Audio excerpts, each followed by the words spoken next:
కిరీటం కిరీటం అని గందరగోళం అయిపోయావు భూమి మీద. ఇదిగోదా కిరీటం తీసుకుంటే ఏమంటావు తెలుసా? రేపు నువ్వు కూడా 24 పెద్దలా అన్నీ స్పందిస్తావు. నాకెందుకయ్యా?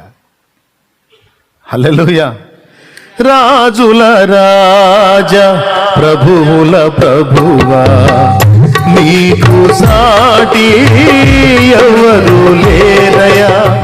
రాజుల రాజా ప్రభువుల ప్రభువా, నీకు సాటి ఎవరు లేరయా. నీ సింహాసనం నా హృదయాన నీ కృపతో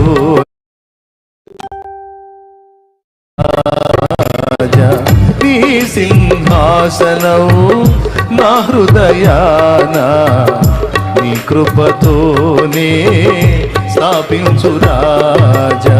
నా ఎదుట నీవు తెరచిన తలుపులు వేయలేరుగా, ఎవరు వేయలేరుగా.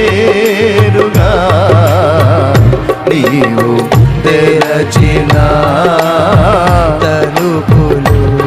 హల్లెలూయా. ఆయనకు సాటి ఎవరున్నారు?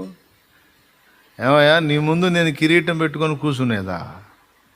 ఏంది ప్రభువా, నాకు ఈ కిరీటాలు వద్దయ్యా, నువ్వే నా కిరీటం ప్రభువా. అక్షయ కిరీటం నీవే, అతిశయ కిరీటం నీవే, జీవ కిరీటం నీవే, నీతి కిరీటం నీవే, మహిమ కిరీటం నీవే, వాడబారని కిరీటం నీవే. యేసు, నా రక్షణ కిరీటం నీవే తండ్రి, నీకు స్తోత్రం. వద్దా కిరీటం? వద్దా? నాకెందుకు ప్రభువా? 24 పెద్దలు తీసుకెళ్ళి ఆ ఘనతని ఆయన ముందు పడేశారు. నీవు ఎప్పటికీ హెచ్చవలసిందే ప్రభు, మేము ఎప్పటికీ తగ్గవలసిందే. మా ఘనుడవు నీవు, మహోన్నతుడవు, మహాఘనుడవు, మా రాజువి, మా ప్రభువి, మా రక్షకుడివి. ఎప్పటికీ స్తుతి, మహిమ, ఘనత, స్తోత్రము, ప్రభావము పొంద నరుకుడవు నీవే. నీవే, నీకే స్తోత్రమయ్యా, నీకే స్తోత్రమయ్యా. ఈ మనస్తత్వాన్ని సాధన చేయాలి. ఏదన్నా ఇచ్చినా ఘనత గౌరవాన్ని ఇచ్చినా ఆయనకి ఆపాదించాలి. దేవునికి మహిమ.